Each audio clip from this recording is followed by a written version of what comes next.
नमस्ते friends, welcome back to my channel Barewal Rashmi. So friends, आज की जो वीडियो है बहुत ही इंटरेस्टिंग लेकर आई हूँ। अपने घर के डेली रूटीन के कामों को मैं कैसे शेयर कर रही हूँ आप लोगों के साथ ही मैसी घर को या बिखरे हुए घर को कैसे समेटना है।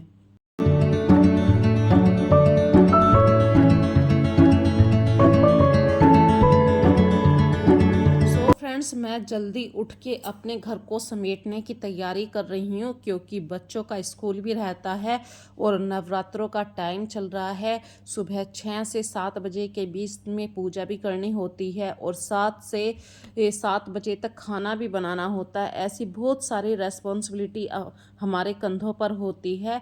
तो जल्दी उठने की वजह से हम बहुत सारी तैयारियां कर लेते हैं, जिसकी वजह से हमारा काफ़ी सारा समय बच जाता है और भोग प्रसाद के लिए बिल्कुल स्वच्छ खाना भी बनाना पड़ता है।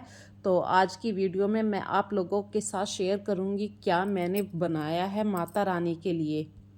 तो मैंने थोड़ी सी देर के लिए खिड़की खोल दी क्योंकि किचन में काफ़ी स्मेल हो रही है और मैं माता रानी के लिए बना रही हूँ लौकी की बर्फ़ी। तो इसके लिए मैंने देखिए 2 गिलास दूध लिया था, उसमें 1 कटोरी मैंने मिल्क पाउडर लिया था और लौकी को कद्दूकस करके इसे अच्छे तरीके से दूध में बॉईल होने के लिए डाल दिया था। जब ये सारा दूध गाढ़ा हो जाए तब आप इसमें चीनी डालिए। और हाँ, कढ़ाई यदि हल्की है तो आपको बिल्कुल ध्यान रखना होगा कि आपको बार बार इसे चलाते रहना है। घर में और भी काम होते हैं, ये भी नहीं मैं कह सकती कि और कामों को रोक लीजिए। तो आपको दोनों कामों पे बिल्कुल फोकस करके अपने माता रानी के लिए प्रसाद बनाना है।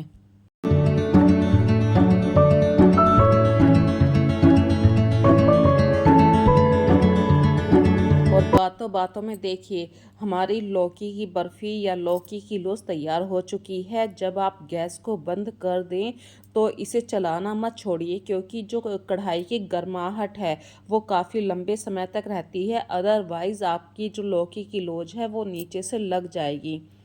बस अब आपको इसे डेकोरेट करना है चांदी के वर्क से। तो चांदी का वर्क हो तो लगा लीजिए, अदरवाइज़ आप स्किप भी कर सकते हैं। ड्राई फ्रूट हैं तो उनसे सजा लीजिए और अच्छे तरीके से जब आप इसे सजा लें थोड़ा सा हाथ से प्रेस कर लीजिए ताकि ड्राई फ्रूट लौकी की लोज के अंदर चले जाएं और इसे ठंडा होने के लिए सेट होने के लिए रख दीजिए आधा पौन घंटे के लिए।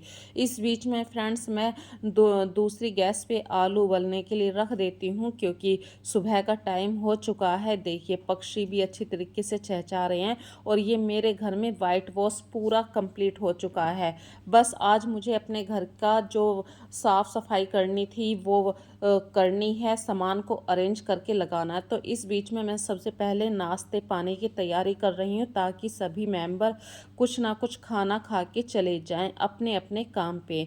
क्योंकि फिर फ्रेंड्स पूरा दिन बच्चे भी बाहर रहते हैं, शाम को आती है आस्था भी, हस्बैंड भी शाम को आते हैं, कार्तिक भी अपनी क्लास करके लास्ट में ही आता है।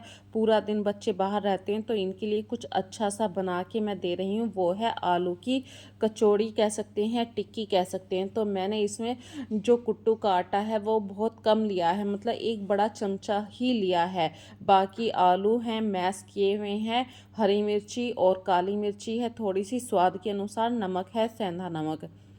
आपको आलू की इस तरीके से गोल गोल टिक्की बना के रख लेनी है। चाहे तो आप सैलो फ्राई कर सकते हैं या डीप फ्राई कर सकते हैं, ये आपके टेस्ट के अकॉर्डिंग है।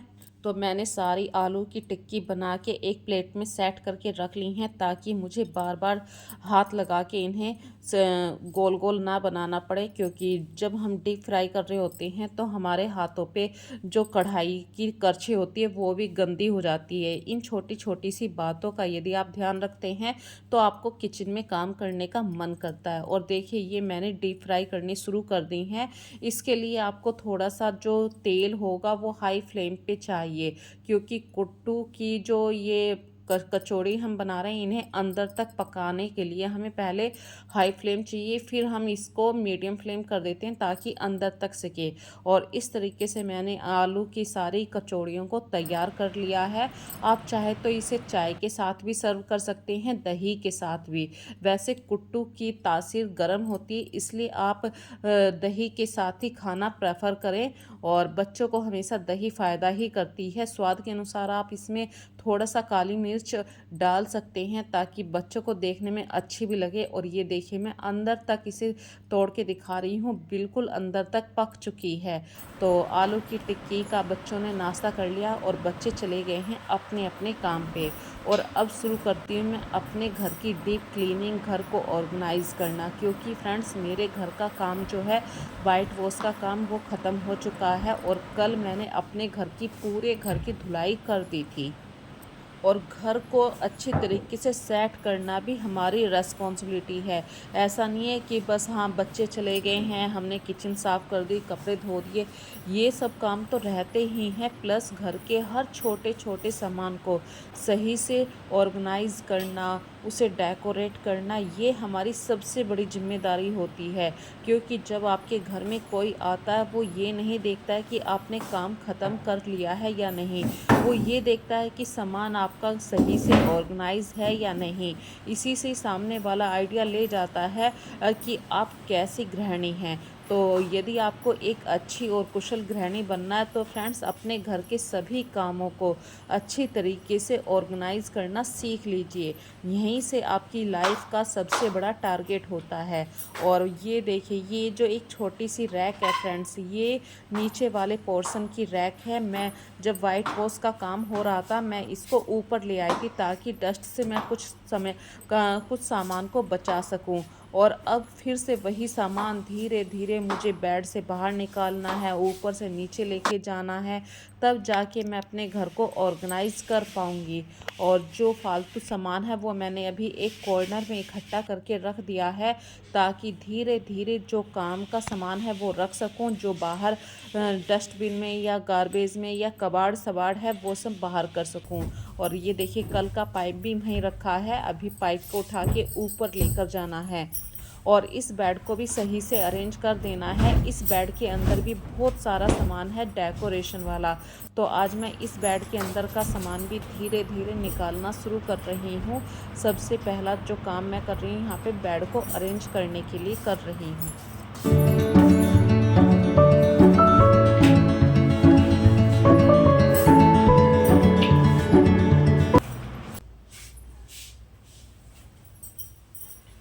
ये अगर आप देख सकते हैं मैं भी आपको दिखाती हूँ फ्रेंड्स, मैंने इस बेड के अंदर जितने भी सोफे के कुशन हैं सब यहाँ पे रख दिए थे ताकि डस्ट कम से कम जाए। और पर्दे से मैंने ढक रखे थे। तो आज बारी है इन सबको निकाल निकाल के।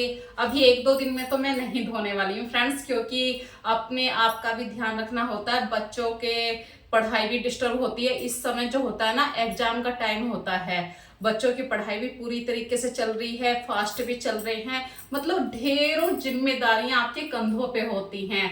और टाइम से सबको ऑफिस भी भेजना होता है, मतलब सबको नहीं, जो हस्बैंड है उन्हें एक टाइम लिमिट के अंदर जाना ही होता है। तो आपको एक टाइम लिमिट के अंदर ही खाना है, वो भी एक्यूरेट टाइम पे चाहिए। इस समय आपको घर भी डेकोरेट करना है। तो मैंने अपने घर का बहुत सारा डेकोरेशन वाला सामान, नॉर्मल सामान, मतलब जितना भी सामान को मैं छुपा के रख सकती थी पलंग के अंदर छुपा के रख दिया था। और ये मेरे घर के लटकन वाले मैक्रम के कर्टेंस थे, इनके अंदर मैंने गांठ बांध के रख दी थी नोड दोनों सिरानों पे, ताकि जब हम इसके मैक्रम के धागे खोलेंगे तो हमारे मैक्रम के धागे इलझे ना। और ये दो सीटिंग स्टूल थे, इनके अंदर मैंने कांच का सामान होल्ड करके रख दिया था। कांच का सामान ऐसा होता है हल्का सा भी किनारा चटक जाए, कुछ भी हो जाए, और इसके अंदर मुझे कुछ सेफ लगे तो मैंने इसी के अंदर रख दिए। और यहाँ पे कुछ फ़ोटो फ्रेम भी निकले, वो इसी के अंदर मैंने सेफली रख दिए थे। बहुत सारा कांच का सामान था। अक्सर हम लोग क्या करते हैं, जब हम सामान को रखते हैं जब तो सोचते हैं कि हाँ भाई हमने सेफली रख दिया है, पर जो काम ख़त्म होता है वो कम से कम आपका 1 वीक मिनिमम लग जाता है। और हमें इस बीच में यदि किसी सामान की ज़रूरत होती है तो हम ऐसे ही निकाल लेते हैं, अगड़म सगड़म हो जाता है सारे सामान का। तो उस समय हमें जो कांच का सामान होता है, यदि आप शुरू से ही सेफली रखते हैं तो चाहे 10 दिन में हमारा सामान सही से अरेंज हो या 1 हफ्ते में, तो आपका सामान बिल्कुल सेफ रहेगा। और फ्रेंड्स ये दूसरा कमरा है, और ये कमरा है फ्रेंड्स आस्था का। मैंने आस्था के रूम में बेड पे बेडशीट लगा दी। गद्दा सुबह आस्था ने ही लगाया था, जो मैट्रेस होता है। और ये आस्था का एक छोटा सा ठोट है, यहाँ पे उसी ने पसंद किया था। इस तरीके से ये आस्था की पूरी मतलब इधर जो है यहाँ पे ये अलमारी है। अलमारी में ये अभी सारा सामान ऐसे ही खुला रखा है। ये देखिए, मैं अगर आपको दिखाऊं, सारे टूल्स इंस्ट्रूमेंट जो भी होते हैं यहाँ पे, ये गेट है बराबर में, इसमें लगेंगे, दूसरे गेट में लगेंगे, तो अभी यहाँ पे ऐसे ही खुले हुए रखे हैं। और ये पूरी अलमारी आस्था की किताबों से, कार्तिक की किताबों की है। और इस गेट का मैंने अभी 2-4 दिन पहले लिंक दिखाया था, ये कैसा गेट था और अब कैसा हो गया है। तो हमने इसके ऊपर वार्निश करवाई है। और यहाँ पे अगर मैं आपको दिखाऊं, इस वाली कैबिनेट में देखिए किस तरीके से मैंने सामान को भर रखा है। सामान को हम खरीद लेते हैं, लेकिन जब हमारे घर में काम होता है उसे सही से अरेंज करना बहुत मुश्किल होता है फ्रेंड्स। फोटो तो मैंने अभी अभी लगाए हैं और यहाँ पे ये रैकेट भी रख दिया था।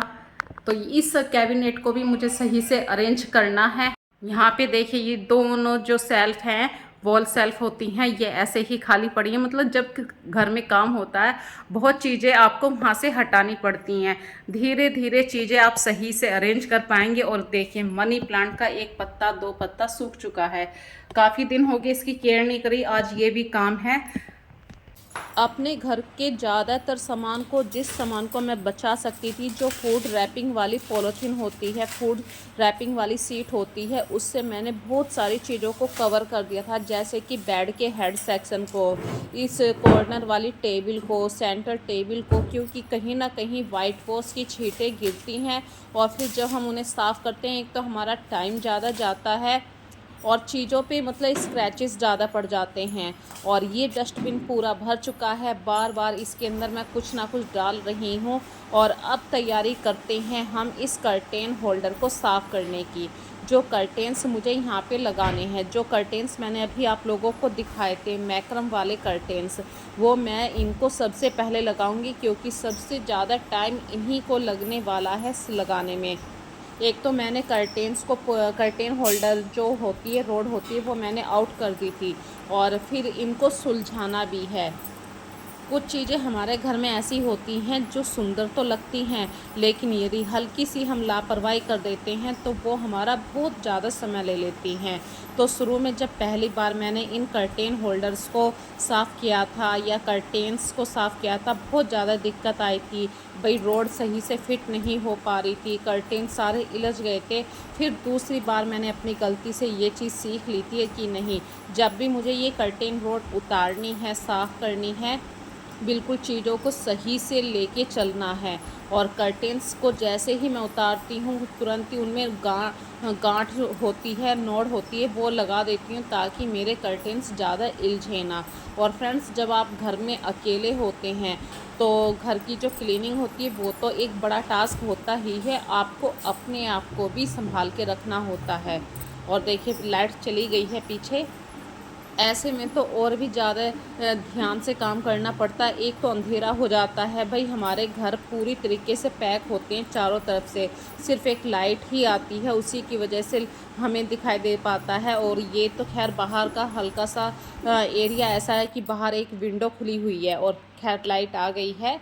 और ये फ्रेंड्स, मैंने सारे कर्टेन्स में जो इलझे हुए कर्टेन्स थे वो आराम से सुलझाने शुरू कर चुकी हूँ और आराम से खुल भी रही हैं। इनकी ये जो नॉड मैंने बांधी थी, ये देखिए सारे धागे आराम से खिल खिल के नीचे की तरफ को स्लिप हो रहे हैं, उसकी वजह से ये ज़्यादा इलझेंगे नहीं। तो आज की वीडियो आप लोगों को कैसी लगी फ्रेंड्स, मुझे कमेंट सेक्शन में ज़रूर बताना। फिर मिलेंगे एक नई वीडियो में, नए कॉन्सेप्ट में। तब तक के लिए अपना ध्यान रखिए। So take care friends, bye bye.